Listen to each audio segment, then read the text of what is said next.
ating pong i-welcome po ang ating pong bisitang pastor. At ito po ay binatang binata. At mapalad po tayo. Tayo po ay muli pong kanyang pong pinaunlakan ngayong gabi para po magbahagi po ng salita ng Diyos.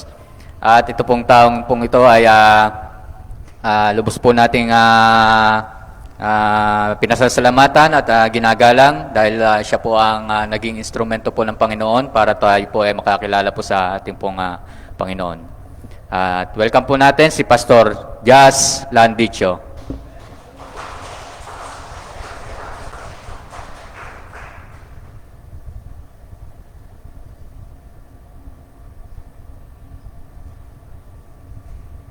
Magandang gabi po sa ating lahat.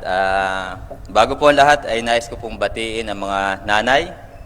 Happy Mother's Day po sa inyong lahat. Mabuhay po kayong mga nanay dyan.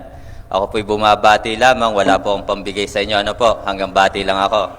Okay? So, Happy Mother's Day po. Sana ay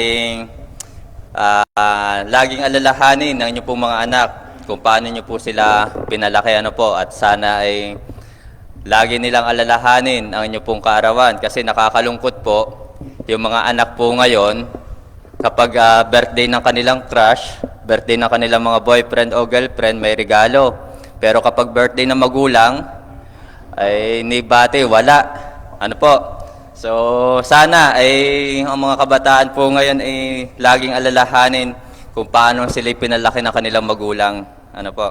At maraming salamat pong muli na kayo po'y aking muling nakita ngayong gabi. So ako po'y nagpapasalamat dahil sa napakagandang pribilehiyo ng Panginoon na ako po ay nagagamit doon po sa mataas na kahoy. At maaring mahirap at talagang pahirap po ng pahirap, pero meron naman pong kagalakan sa puso kung bakit nagagawa pong magpatuloy sa gawain ng Panginoon na kahit na aksidente sa motor, ay nandun pa rin at araw-araw pa rin pong lumalabas para makapag-Bible study or visitation. So salamat po na ako po ay nakakapagpatuloy simula noong 2014 hanggang sa ngayon po. At talagang salamat sa Diyos na nagpapastor po ako ngayon. So muli ay magandang gabi po sa ating lahat. Tayo po'y tumayo. Buksan po natin ang ating po mga Bible sa Romans chapter 10.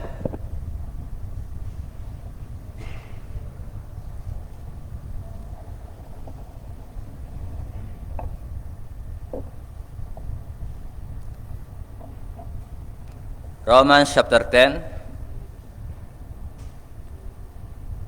Isang talata na lamang po ang ating pong babasahin. Chapter 10 verse 1. Kung nakita na po, isang malakas at masayang amen. Ready? Read.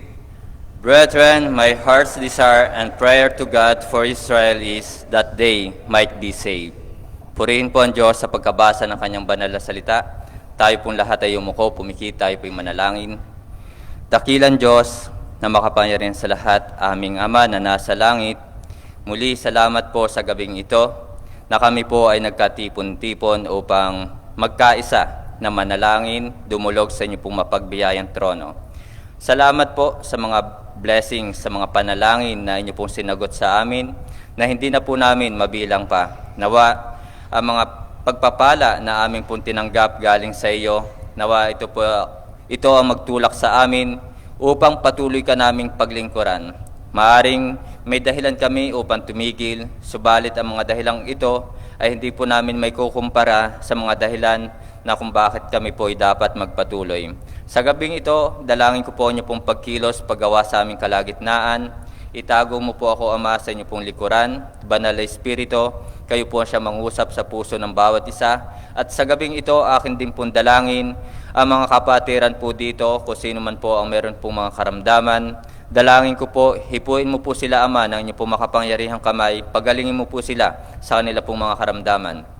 Dalangin ko rin po sa gabing ito, patuloy mo pong palakasin, patatagin ang kanila pong pananampalataya, ibalik ang init ng kanila pong paglilingkod sa mga kapatiran po naming nanlalamig, nawa sila po ay magbalik loob sa iyo at patuloy kanilang paglingkuran. At sa gabing ito'y amin din pong dalangin na ang bansang Israel ay maligtas, ang mga tao po doon, nawa ay patuloy mo po silang gabayan at ingatan, at dalangin po namin ang kapayapaan po doon sa bansang Israel, sa Jerusalem. Salamat po na mayroon po mga missionary pastor na nagmi-mission po doon sa bansang Israel. Nawa po, Panginoon, kami rin po ay patuloy mo pong gamitin dito sa pagbabahagi, pagpapahayag ng inyong pong banal na salita. Gamitin mo po kami na patuloy namin ipahayag ang inyong banal na salita, ang kaligtasan, ang katotohanan. Salamat sa gabing ito. Aking ibinabalik sa iyo, Ama, lahat ng papuri at pasasalamat. Ito po'y aming dalangin sa pangalan po ng aming Panginoong Hesus. Amen.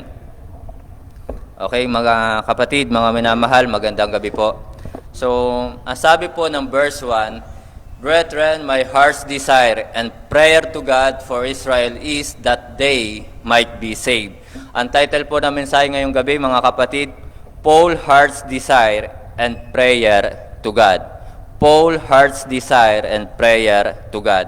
So bago po tayo dumako sa mensahe ngayong gabi, mga kapatid, mga minamahal, nais ko muna pong tingnan ano ba ang desire o yung heart's desire na maraming Kristiyano ngayon. Diba? Sapagkat tunay po kung ating pong uobserbahan ang napakaraming Kristiyano ngayon, ang kanila pong heart's desire ay hindi na po sa gawain ng Panginoon, hindi na po sa paglilingkod, hindi na po sa pag-aakay ng kaluluwa. Yun po ang napakasakit na katotohanan. Na maraming Kristiyano po ngayon, mga kapatid, mga minamahal, ang tumigil na sa paglilingkod, lumayo na sa gawain ng Panginoon at iba na ang kanilang priority. Bilang mga Kristiyano, mga kapatid, mga minamahal, bilang isang anak ng Diyos, dapat ang ating pong priority ay kung ano yung kalooban ng ating Diyos, ng ating Panginoong Jesus. Amen po ba? So, tingnan po natin ang katotohanan. Tingnan natin ang mga dahilan. Bakit maraming Kristiyano ang talagang ngayon ay wala sa gawain? Ako po ay nalulungkot na maraming Kristiyano po ngayon ang hindi nagpapatuloy. Ito po ay isang palatandaan that we are in the last days. We are in the last days na po. Sapagkat ang sabi po ng 2 Timothy chapter 3, verse 1, This know also that in the last days perilous time shall come, and for men shall be lovers of their own selves, covetous, boasters, proud, blasphemers, disobedient to parents, unthankful, unholy, without natural affections, truce breakers, false accusers,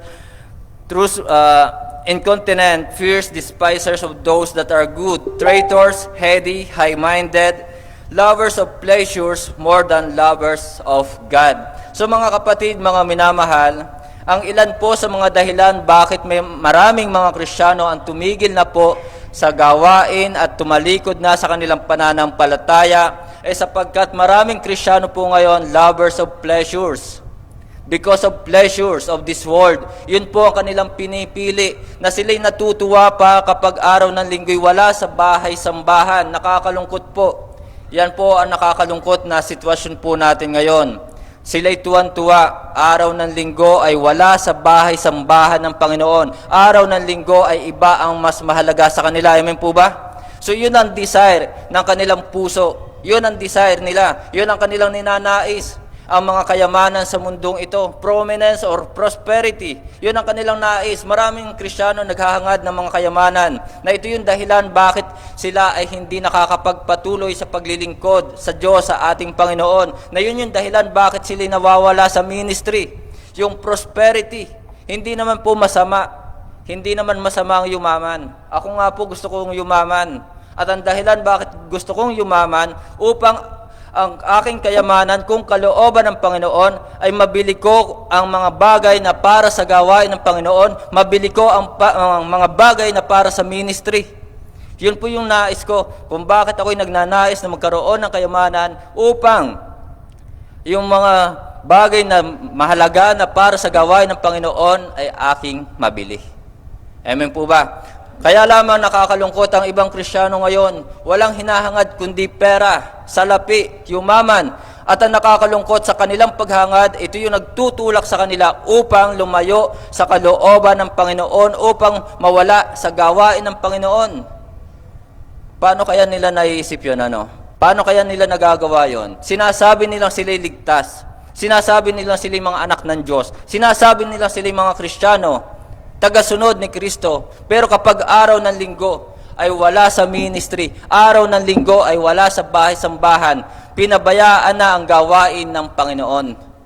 Amen po ba? So yun po yung ilan sa mga dahilan. Prosperity, prominence, gusto nilang sumikat, pleasures, pasyal dito, pasyal doon. Hindi naman humasama na tayo mamasyal. Pero sana yung araw ng linggo ay huwag nating agawin. Amen po ba? So mga kapatid, yun yung desire na ng puso ng maraming Kristiyano ngayon. Yun yung desire na hindi ito ang dapat na maging desire ng ating puso. Amen? Hindi iyon ang dapat na maging desire ng ating puso. So mga kapatid, mga minamahal, tingnan po natin Paul's heart's desire and prayer to God. Una po, ang sabi po ng Romans chapter 12 verse 1, I beseech you therefore, brethren, by the mercies of God, that ye present your bodies a living sacrifice, holy, acceptable unto God, which is your reasonable service. Paul's heart's desires and prayer to God, mga kapatid, mga minamahal, sanctifications of life. Yung nais ni Pablo na yung mga taga-Romano, yung mga Romans believer ay magkaroon ng isang malinis o pagbabago sa buhay. Amen? Sanctifications of life. Yun ang nais ni Pablo na nandoon ang kanyang pakikiusap, I beseech you, therefore, brethren, by the mercies of God, that ye present your bodies a living sacrifice, holy, na dapat ang buhay na ito ay nagkakaroon ng kabanalan. Ang buhay na ito, ang katawang ito ay nagagamit sa gawain ng Panginoon, hindi sa kasalanan. Amen po ba? Yun yung kanyang heart's desire, yun yung kanyang prayer, na laging araw at gabi, ang laman ng kanyang panalangin ay yung mga kapatiran. Maraming beses binanggit dito sa Bible na talagang laging sinasabi ni Apostol Pablo na kayo lagi kong inaalala sa aking panalangin, na kayo magkaroon ng isang malinis at pagbabago ng buhay. Yun po yung kanyang prayer and heart's desire, sanctifications of life. Na dapat ang buhay natin nagiging holy, lumalayo sa anumang uri ng kasalanan.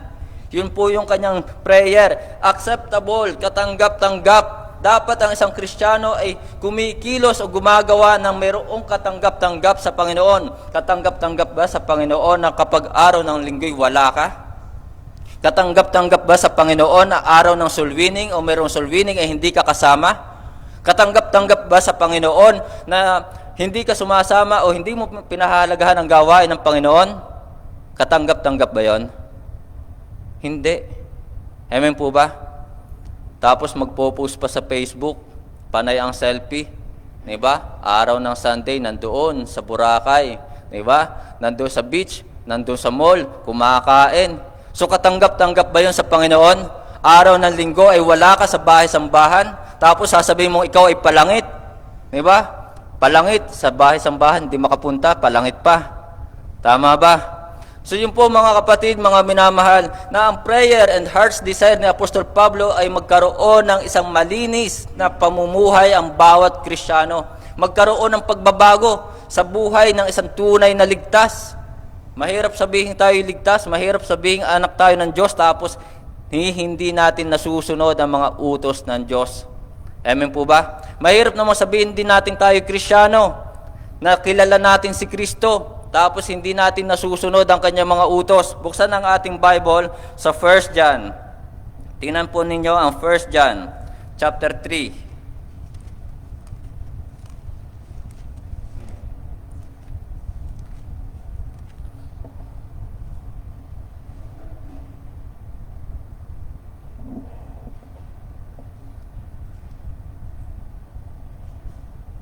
First John chapter 2.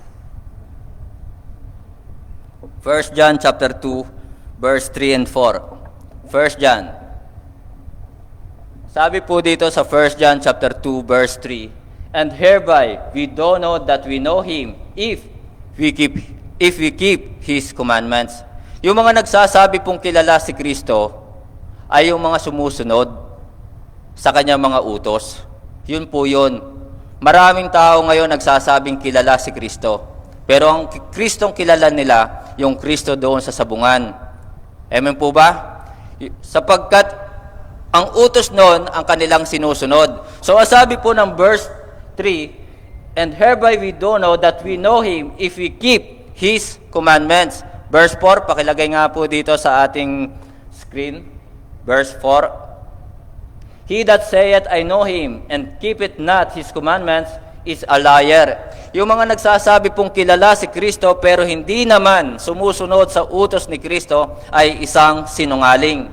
At ang sabi dito, and the truth is not in Him. Ang katotohanan ay wala sa Kanya. Merong mga Kristiyano, nagsasabing kilala si Kristo, pero hindi na nila nasusunod ang mga utos ni Kristo. Sariling kagustuhan na nila ang kanilang sinusunod. Amen po ba? Utos na ng ibang tao ang kanilang sinusunod. Hindi na ang utos ni Kristo. So yun po mga kapatid, mga minamahal, Paul heart's desire and prayer to God, sanctifications of life. Na ang bawat naligtas, ang bawat nagsasabing anak ng Diyos ay dapat magkaroon ng isang malinis na buhay. Dapat magkaroon ng pagbabago sa buhay. Amen? Alam niyo po, ang believer dito sa Bible, ang ibig sabihin po ng salitang believer dito sa Bible, trustworthy. Isang reliable o isang mapagkakatiwalaan. Yun pong ibig sabihin ng believer. Isang believer ka ba kung ikaw naman ay wala nang pakialam sa gawain ng Panginoon? Isang believer ka ba kung ikaw ay hindi na makita sa bahay ng Panginoon kapag araw ng linggo? So yun po ang ibig sabihin ng salitang believer, trustworthy, genuine, constancy, nagpapatuloy. Yun po ang ibig sabihin ng salitang believer. So mga kapatid, mga minamahal, sanctifications of life. Kaya talaga nandoon ang matinding pakikiusap ni Apostol Pablo, I beseech you therefore, brethren, by the mercies of God, that ye present your bodies a living sacrifice, holy, acceptable unto God, which is your reasonable service. Katanggap-tanggap ba sa Panginoon kung ikaw ay hindi nagdadamit na maayos? Katanggap-tanggap ba yon? Kaya nga itinuturo yung modest apparel, di ba? Upang tayo po'y maging katanggap-tanggap sa Panginoon, that ye present your bodies. So bihisan natin to na maayos, mga kapatid, mga minamahal. Huwag tayo magsusuot ng mga butas-butas. Huwag tayo magsusuot ng mga kulang sa tela. Amen? Kasi that ye present your bodies a living sacrifice. So hindi po yung katanggap-tanggap sa Panginoon kung ikaw ay nakikiayon sa takbo ng sanglibutang ito. Amen? So, ang sabi po ng Bible, tingnan po natin sa Deuteronomy 22 verse 5. Pakipan nga po sa screen, Deuteronomy 22 verse 5. Deuteronomy chapter 22 verse 5. The woman shall not wear that which pertaineth unto a man. So, ang babae ay hindi dapat nagsusuot ng mga damit pang lalaki. Ako po ay meron hong nakagisnang tiyahin. Ang akin pong tiyahin, simula pagkabata ay hindi ko siya nakita na siya po ay nakapantalon. Galit na galit po siya sa mga babae nakapantalon. Yun po yun. At ang sabi po diya sa Deuteronomy 22 verse 5, neither shall a man put on a woman's garment. Kung ikaw ay lalaki, huwag kang magdadamit pang babae. Amen po ba? Kung sa school ipinagdadamit ka ng damit pang babae dahil meron kayong role-playing, sana ay manindigan ka na, ma'am, sir, hindi ho matutuwa ang Panginoon dito. Amen po ba? So malinaw po ang utos ng Diyos, neither shall a man put on a woman's garment, for all that do, so are abominations unto the Lord thy God. Ito po'y abominations unto the Lord thy God. Amen? So hindi po yun magiging katanggap-tanggap sa Diyos, na ikaw, lalaki, ay magdadamit ka ng pambabae. Na ikaw, babae, magdadamit ka ng damit pang lalaki. Kaya sana po mga kapatid, mga minamahal, every time na tayo pupunta sa bahay-sambahan, ang ating kinakatagpo ay ang Diyos. Ayusin natin ang ating pananamit, that ye present your bodies a living sacrifice, na ang katawang ito ay huwag din natin lalagyan ng mga tattoo. Amen po ba? So yun po yung prayer ni Apostol Pablo, yun po yung kanyang heart's desire. na ang ating katawang ito iharap natin ng katanggap-tanggap sa Diyos ng banal. Amen? So yun po yung una, mga kapatid, mga minamahal. We are ambassadors of Christ. Kaya sana'y magdamit po tayo ng maayos. Ang mga member po sa mataas na kahoy, lagi ko po silang sinasabihan, tayo ang nasa katotohanan. Mas magaling pa yung mga mali ang turo. Ang gaganda nilang magdamit, di ba, Brother Ricky? Talagang maayos silang magdamit, pero mali ang turo nun. Di ba? Tayo yung nasa katotohanan, kaya dapat tayo maging example. Amen po ba? So yun po, mga kapatid, mga minamahal, na kung talagang ikaw ay tunay na ligtas, Kristiyano, sana'y magkaroon ka ng pagbabago sa buhay mo. Na sana'y ipag-pray mo na mabago ang buhay ng mga kapatiran. Amen? Ang dapat nating ipag-pray ay ang buhay hindi patay, sapagkat ang buhay ang mayroong pong pag-asang mabago ang buhay. So pangalawa, mga kapatid, mga minamahal, ang prayer po ni Apostol Pablo, ang sabi pa po diyan sa Romans chapter 12 verse 1, I beseech you therefore, brethren, by the mercies of God, that ye present your bodies a living sacrifice, holy, acceptable unto God, which is your reasonable service. So yung heart's desire ni Apostol Pablo, yung kanyang prayer to God, is service for the Lord. Paglilingkod, na dapat ang mga mananampalataya ay naglilingkod sa Panginoon, nagpapagamit, pinahalagahan ng ministry. Amen? Dapat pahalagahan natin, ipagpasalamat natin na tayo ay inilalagay ng Diyos ng ating Panginoon sa ministry. Kaya nga sabi ni Apostol Pablo, and I thank Christ Jesus our Lord who hath enabled me. Diba? Who hath enabled me, that He counted me faithful, putting me into the ministry. So ipagpasalamat po natin yon, mga kapatid, mga minamahal. Tapos, darating yung araw, babaliwalain yung ministry. Darating yung araw, iiwan ang ministry. So ang prayer ni Apostol Pablo, dapat ang mga kapatiran ay nagkakaroon ng paglilingkod sa gawain, nagkakaroon ng pagpapagamit sa ministry. Yun ang kanyang desire. Amen po ba? Upang marami pang mga taong maligtas, upang marami pang mga tao ang mabago ang buhay. Ako po'y nagpapasalamat sa mataas na kahoy. Sa biyaya po ng Panginoon, meron po nababago ang buhay. Dating lasenggo, naninigarilyo, pero nagagawang talikuran yung mga kasalanan. So mga kapatid, mga minamahal, sana po ikagalak natin, ipagpasalamat natin na kung tayo po ay ginagamit sa ministry. At sana po, huwag po tayong magsawa.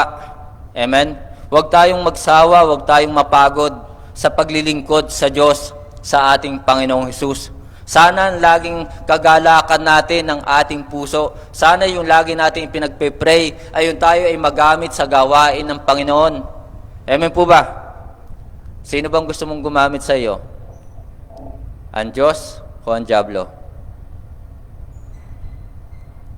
Yun po ang tanong. Sino ang gusto mong gumamit sa iyo? Ang Diyos o ang Diablo? Sana sa ating pong buhay, mas magpagamit tayo sa Diyos.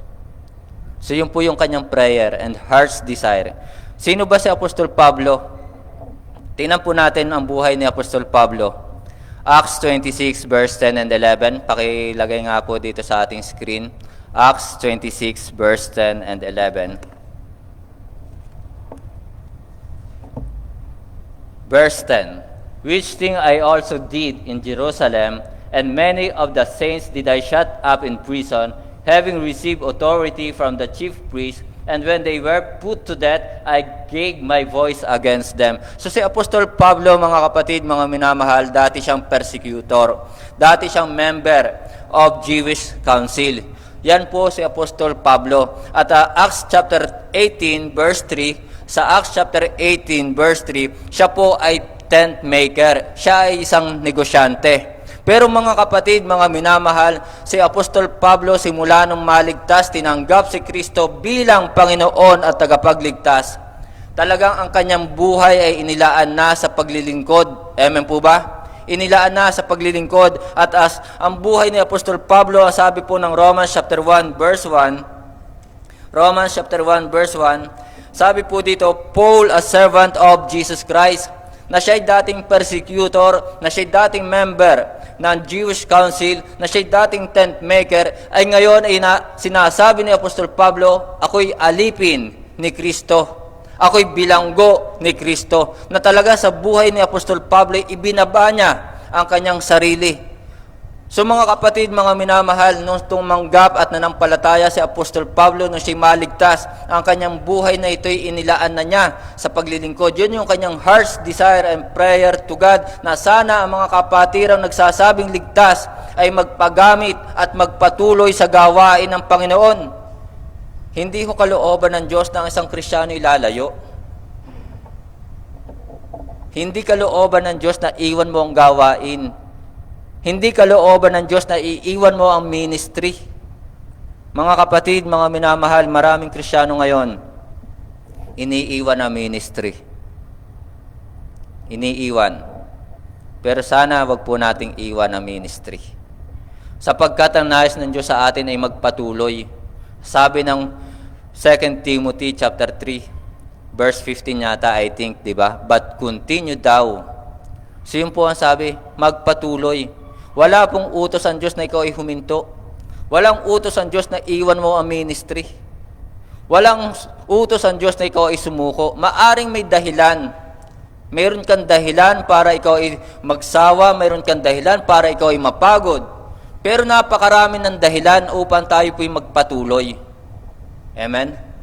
Napakarami. Una, yung ating salvation. Tayo'y iniligtas ng Diyos. Amen? Binigyan tayo ng kaligtasan, katiyakan ng langit. Ito'y sapat na. Compare mo sa iyong dahilan upang tumigil. I-compare mo sa iyong dahilan upang huminto. I-compare mo sa iyong dahilan upang iwan ang ministry. Hindi natin kayang bayaran yung ating salvation. Amen po ba? Hindi natin kayang bayaran yung buhay na walang hanggan na ibinigay sa atin. Hindi natin kayang bayaran yung katubos at kapatawaran sa ating mga kasalanan. Tapos ganun-ganun mo na lamang iwan ang ministry. Ganun-ganun mo na lamang iwan ang gawain ng Panginoon. Ganun-ganun na lamang pabayaan ng maraming Kristiyano ngayon ang pagsamba.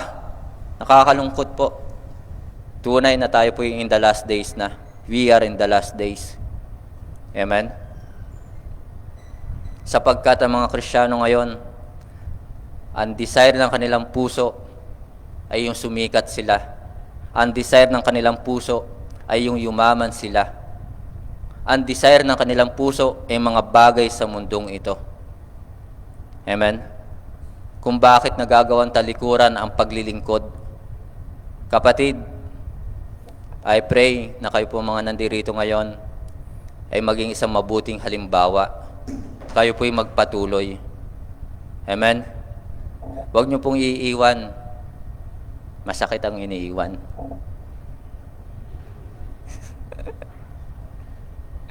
So yun po mga kapatid, mga minamahal, na sa buhay ni Apostol Pablo, hindi na niya pinahalagahan ang mga pera sa mundong ito. Mahalaga ang pera kung ito'y gagamitin natin ng tama.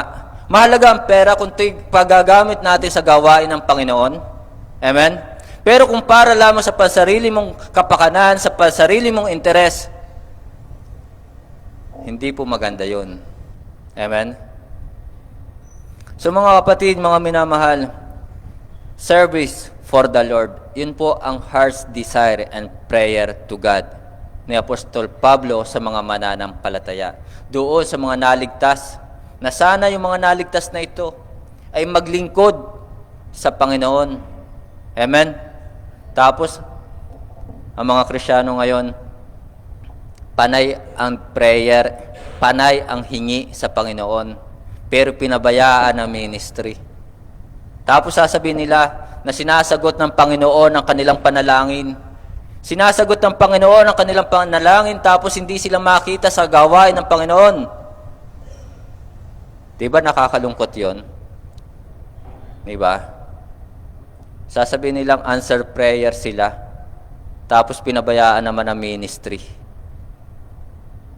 Paano kaya nila nagagawa yon? So mga kapatid, mga minamahal, sa paglilingkod po ni Apostol Pablo, hindi siya naghangad ng kayamanan. Di ba? Hindi siya naghangad ng kayamanan. Ano sabi ni Apostol Pablo sa 1 Timothy chapter 6 verse 7? 1 Timothy chapter 6 verse 7, for we brought nothing in this world. Wala tayong dala, dumating tayo ng walang dala sa mundong ito. And it is certain that we can carry nothing out. Wala din po tayong madadala. Amen? Kaya sa aking pong buhay, hindi ho ako naghahangad ng mga kayamanan sa mundong ito. Hindi na ako naghahangad. Kaya ako po'y kontento na sa aking motor eh. Kahit yun ho nitong nakaraan, dami ko na yung pinaayos, nasira ang clutch cable, nasira ang throttle grip. Laging pa na yung tawag ko, text ko kay Jason, Jason, sunduin mo ako dito, hilahin mo motor ko. So, ganun pa man, hindi ho naghahangad ng magandang sasakyan. Kasi hindi rin naman ho madadala sa langit. Amen po ba? Kung naghahangad man ako ng sasakyan, doon sa mataas sa kahoy, ay yung sasakyan na magagamit sa ministry. At kung wala man, kung hindi man ipagkaloob, ay salamat, patuloy pa rin akong maglilingkod. Sapagkat kahit tricycle ang aming ginagamit doon, ay ang Diyos ay nagpo-provide ng pambayad sa tricycle. So sasabihin ko po sa inyo, ang napapabayad po namin sa tricycle po doon monthly. Regular po, 7.2. For the month of March, 7.2. For the month of April, ang napabayad sa tricycle, I think 9,400. Pero by the grace of God, nakakapagbayad po kami sa tricycle weekly, regular po yon ng 1,500, 1,700, 1,900. Yun po yon. At by the grace of God, ako po'y nagpapasalamat sa Panginoon. Pinagpapala mga kapatiran po doon. Ang giving po namin, tithes and offering, for the month of March, 17,000. And then for the month of April, ang pumasok po ay 31,000. Almost na doble. Pinagpapala po ang mga kapatiran doon. Na dati nung kami po'y nagsisimula ng gawain po doon, magkano lamang yung offering weekly? 500, 400. So magkano lamang yun sa isang buwan? Diba? Pero by the grace of God, sa biyaya po ng Panginoon, pinagpapala po. Na ang karamihang member po doon ay mga young people. Iilan po ang may trabaho.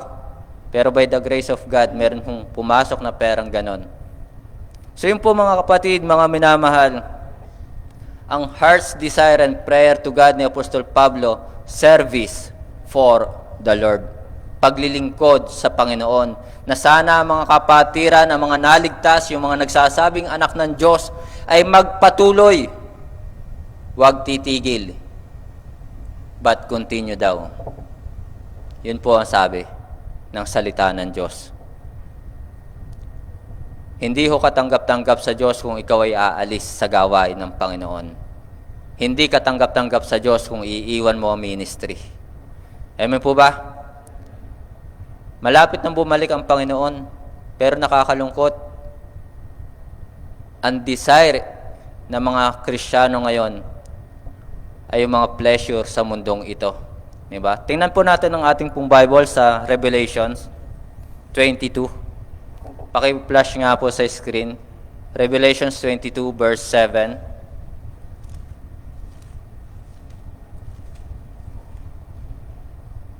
Behold, I come quickly. Blessed is he that keepeth the sayings of the prophecy of this book. So sinabi po ng Panginoon Jesus, I come quickly. At inulit pa po yan sa verse 12. Paki-flash po sa screen, verse 12. And behold, I come quickly, and my reward is with me, to give every man according as his work shall be. So, malapit nang bumalik ang Panginoong Jesus. Kaya sana, ang ating maging desire ng puso natin ay patuloy na magamit sa gawain ng Panginoon. Patuloy na makapaglingkod sa Panginoon. Amen po ba?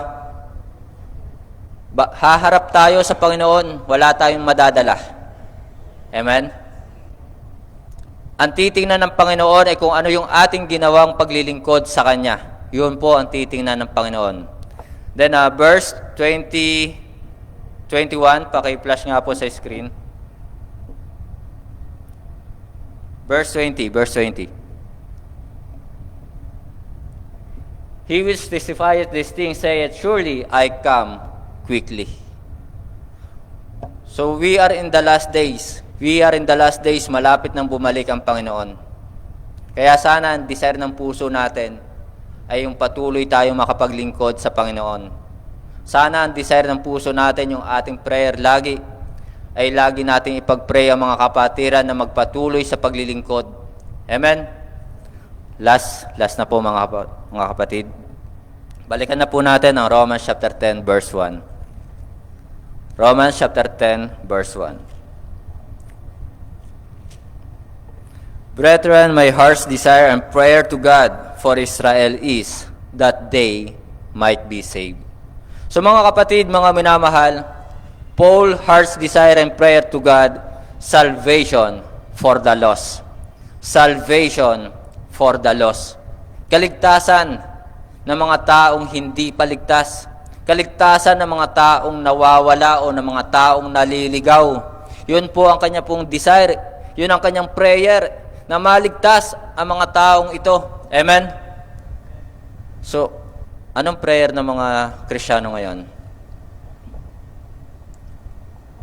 Puro financial, di ba? Financial, then makapunta sa abroad, yun ang kanilang prayer. Pero si Apostol Pablo, ang kanyang heart's desire and prayer to God, salvation for the lost. Ligtas na ba ang iyong kapatid? Ligtas na ba ang iyong kamag-anak? Ligtas na ba ang iyong kaibigan? Ligtas na ba ang kaklase mo? Ligtas na ba ang iyong mga katrabaho? Pag-pray mo sila na sila'y maligtas. Bahaginan mo, ikaw na mismo mag-share ng salvation. Kung hindi mo kaya, i-invite mo sa church. Ako po'y nagpapasalamat ang mga young people sa mataas na kahoy. Sila po ay laging nag-i-invite ng kanilang mga kaibigan, kaklase. So yung mga nabaptize po this year sa mataas na kahoy ng mga young people, yun po ay mga invited sa church. Nagpatuloy at member na po ng choir. So hindi nila kayang magbahagi na salita ng Diyos ng kaligtasan. Pero ang kanila pong ginawa, in-invite nila. Papakilala sa akin. Kung magpakilala, para baga nagpapakilalang pastor, girlfriend ko po. Parang ganon. Pastor, boyfriend ko po. Parang ganon sila magpakilala. Pero hindi naman ho, sinasabi ko lang parang ganon. Pero hindi ho ganon na sinabi. Binanggit yung pangalan. Yun po yun. So mga kapatid, mga minamahal, yung prayer po ni Apostol Pablo and heart's desire ni Apostol Pablo, salvation for the lost. Diba? Maligtas yung mga hindi pa ligtas. Yung mga naliligaw. Amen? Kaya sana, ipag-pray po natin ang Israel. Ipag-pray po natin. Sapagkat sa Israel po ngayon ay nagkakaroon po ng demonstrasyon, nagkakaroon po ng mga rally, nagkakaroon po ng kaguluhan sa bansang Israel po ngayon. Yan po itanda ng kanilang hindi pagtanggap o pananampalataya sa ating Panginoong Jesus. Na sa bansang Israel po ay pinagbabawal ipangaral si Jesus. Na kapag ikaw inahuling ipangaral si Jesus sa bansang Israel, makukulong ka ng 2 taon. So kung bakit may mga kaguluhan ngayon, yun po isa sa mga dahilan. Hindi nila talaga tanggapin si Jesus bilang Panginoon at tagapagligtas. So sana sa inyo pong prayer, isama nyo ang bansang Israel. isama niyo po sa inyong prayer ang nagmi-mission po sa bansang Israel. So sana yun po inyong prayer. Amen? Salvation for the lost. Sana magawa mong akayin, ipag-pray mo na maakay mo ang iyong kapatid, ang iyong kaibigan, ang iyong katrabaho, ang iyong kaklase. Pag-pray mo, sapagkat iyon ang dapat ipag-pray, yung buhay, hindi ang patay. So mga kapatid, mga minamahal, ang sabi po ng Acts 20:26, paki-flash po sa screen. Acts 20 verse 26.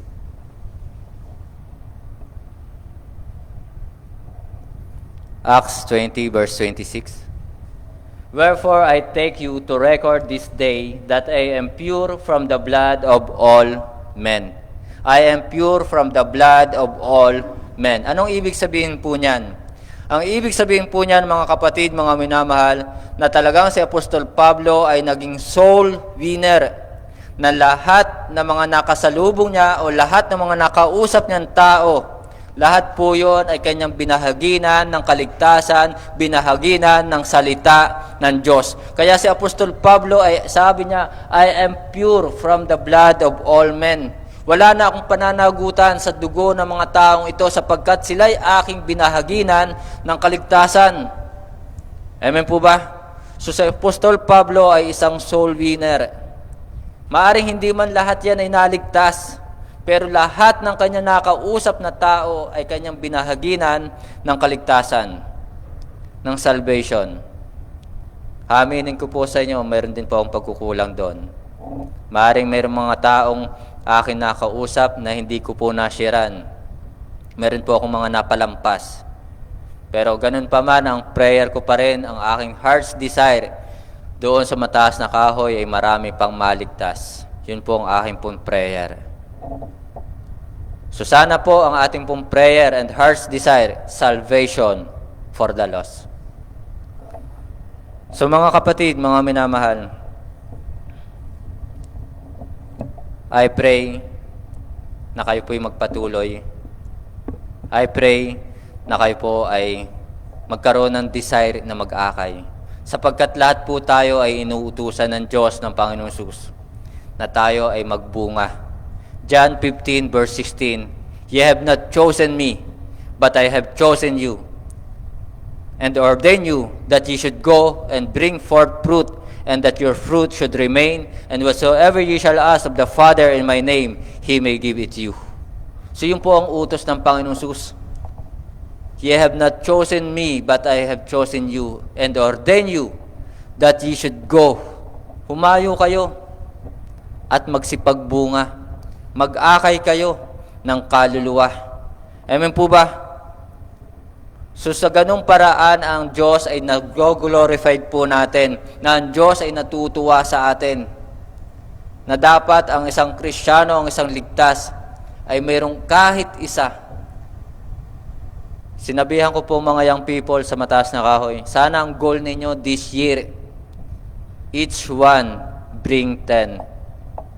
Yun po ang sinabi ko sa mga young people sa mataas na kahoy. Each one bring 10. So mahaba pa, matagal-tagal pa ang December. Sana mayroon po kayong goal na makapag-akay. Kung hindi nyo kayang sharean, akayin nyo, invite ninyo sa church. Amen po ba? So masaya ba kayo na kayo ay kayo na lang? Hindi ba kayo nagsasawa sa mukha ng inyong katabi? Di ba? So magsawa naman kayo sa mukha ng inyong katabi. Dapat nagkakaroon ng bago. Amen? So yun po mga kapatid, mga minamahal. Salvation for the lost. Sanctifications of life and service for the Lord. Tayo po'y tumayo.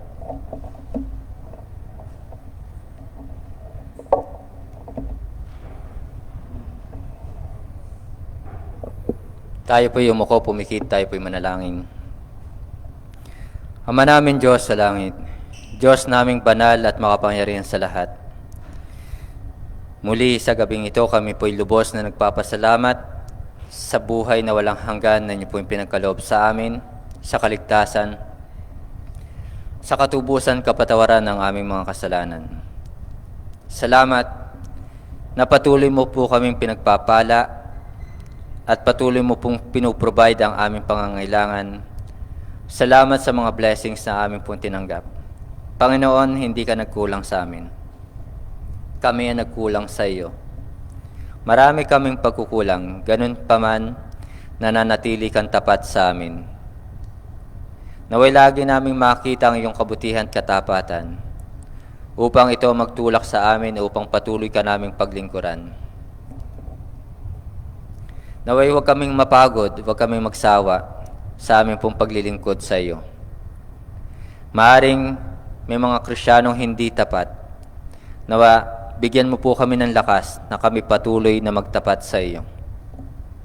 Maaring maraming Kristiyano na ang nawawala sa iyong gawain at iniisip nila ang kanilang ninanais ay mga kalayawan sa mundong ito, na sila po ay naging pleasures of this world, na ninanais nila yung mga kalayawan sa mundong ito. Ganun pa man sana kami na nandirito ngayon ay patuloy mo pong ilagay sa aming puso ang isang mainit na paglilingkod sa iyo. Salamat po sa gabing ito. Salamat sa buhay ng bawat isa na kanila pong pinahahalagahan ng prayer meeting. Dalangin ko po, Ama, na patuloy nilang pahalagahan ng iyong prayer meeting, ang iyong pong gawain. At dalangin ko po na gamitin mo po kami upang ang aming pong mga kapatiran na nanlalamig sa iyo, gamitin mo po kami upang sila po'y mapanumbalik. Naway lagi namin silang isama sa aming pong panalangin. Naway patuloy kami magkasama-sama sa araw ng linggo na sumasamba sa iyo sa Espiritu at katotohanan. Salamat po sa gabing ito sa inyo pong banal na salita na nahayag ngayon. I pray na ito'y tumimo sa aming puso at isipan, maging sandigan po namin sa pang-araw-araw po naming pamumuhay. Dalangin ko po sa gabing ito, patuloy mo pong pagpalain ang buhay ng bawat isa. At akin din pong dalangin sa gabing ito, the people of Israel, that they might be saved. Salamat po. Meron po kayong ginamit na missionary na nagmi-mission po ngayon sa bansang Israel. Dalangin ko po, pagpalain mo po ang kanya pong buhay at ang kanya pong pamilya. Ingatan mo po siya. Ilayo mo po siya sa namang gawa ng kaaway. Salamat po, Ama. Ito po yung aking dalangin sa pangalan po ng aming Panginoon Jesus. Amen.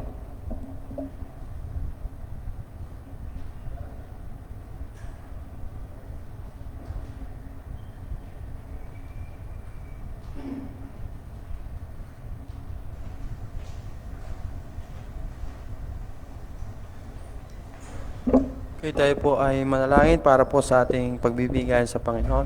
Tayo po yumuko, pumikit.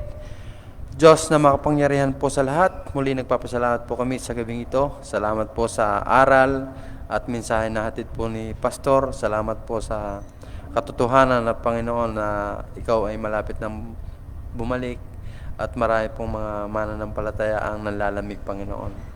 Maraming salamat po sa muli. Kayo po ay iyo pong in-encourage, pinaalalahanan, Panginoon. At sa oras din pong ito, kayo po inyo pong pagpalain sa pong pagbibigay. May bigay po namin ay po mga kaloob at handog.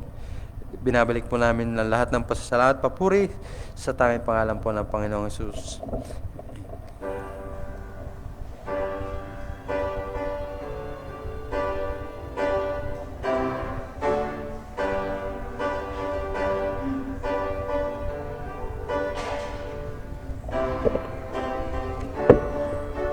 Praise Him above, ye heavenly hosts. Praise Father, Son, and Holy Ghost. Amen.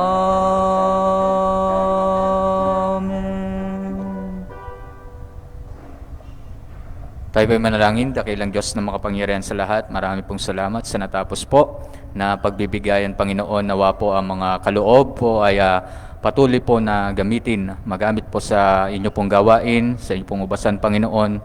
Nawa po ay marami pa po ang maligtas. Ito po yung aming dalangin sa matamis na pangalan ni Kristo Jesus. Amen. Okay, maaari na po magsipo. tayo po'y dumako po sa ating pong mga announcement.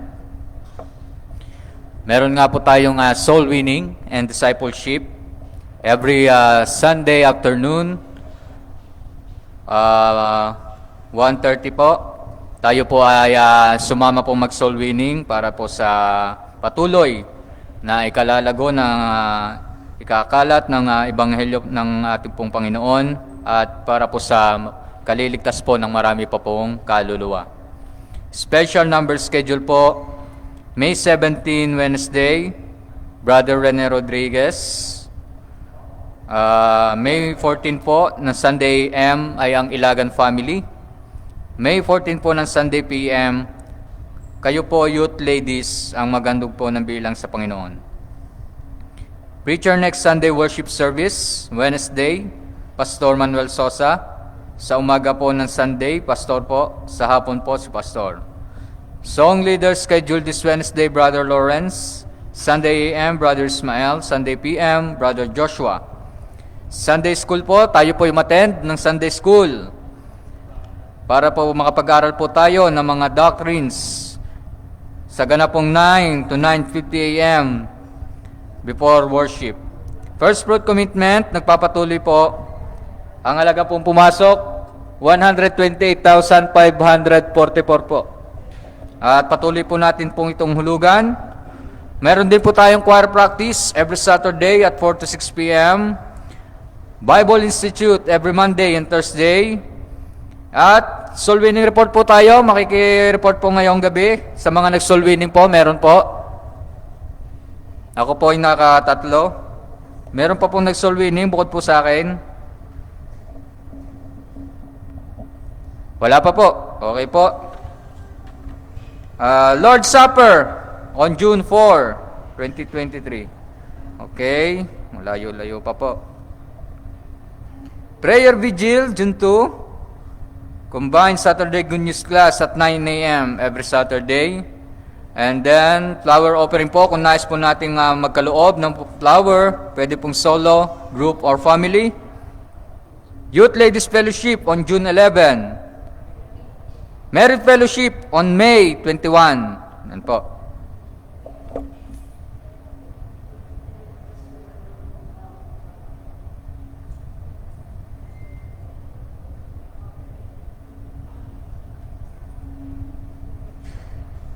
Okay, nalimutan po natin magkaroon po ng offering po sa ating pong mensahero po ngayong gabi. Sa mga nais pong magkaloob po ng or offering po sa ating pong pastor na nagbensahe po ngayong gabi, makikilapit na lang po.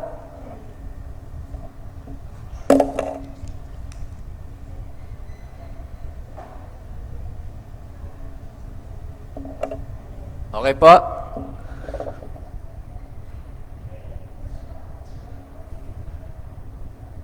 Salamat po. Okay po. Okay. Let's continue po sa ating pong mga announcement.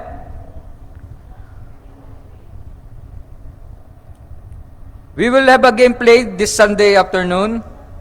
At on Sunday afternoon din po, 12:30 to 1:30 p.m., si Pastor po ay nag-offer po ng discipleship training. At Sport Fest planning, pag-pray po natin sa June 3 po. Ang ating pong fundraising Sports Fest ay 30,000. Ang halaga na pong pumasok ay 18,490. Okay po, 18,490. Ngayon, Mother's Day, Sunday morning, tayo po mag-invite po ng mga mothers. At yan lang po, ang ating pong bumubuo po sa ating pong mga announcement. Ngayon po ay May 10. Nagdiriwang po ng birthday. Okay. Sina Brother Tony Banaag, happy birthday po. Uy, Brother Nick, Kuya Nick, happy birthday po. Brother Nick, pagkaliwagan. Happy birthday to you. Happy birthday, happy birthday. Happy birthday to you. Thank you. Happy birthday, Kuya Nick. Paijals ka naman. Joke. At 11, Angela May Razon, Sister Susan Nuanya sa 13. At si Brother Roland Malabanan po. 15, Michael Cedric Pabito. 19, Brother Jason Gagalak. Sister Rexel Rodriguez sa 25 at Nanay Azon Karurukan. Sa 29 ay si Sister Linda Delgado. Wedding anniversary po 14, Castillo Couple. Alcones Couple sa 25. At sa 2 ay ang Umali Couple. At yan po ang bumubo po sa ating pong mga announcement. Tayo po magtapos sa panalangin. Tawagin po natin ang ating pong birthday boy. Kuya Nick.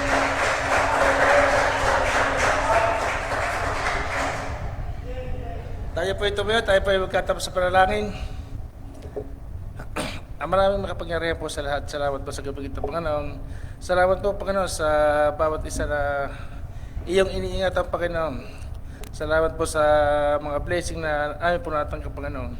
Panginoon, iingatan po ang aming pastor na sa maraming lugar, Panginoon. Pagpapalain mo po ang kanilang gawain doon, Panginoon. Iingatan po ang kanilang pag-uwi bukas, Panginoon. Panginoon, iingatan po ang aming pag-uwian. Ihatid mo po kami po sa aming tahanan po, Panginoon, ng ligtas. Ito po ang samot dalangin, samot kami sa pangalan po ng Panginoong Jesus. Amen.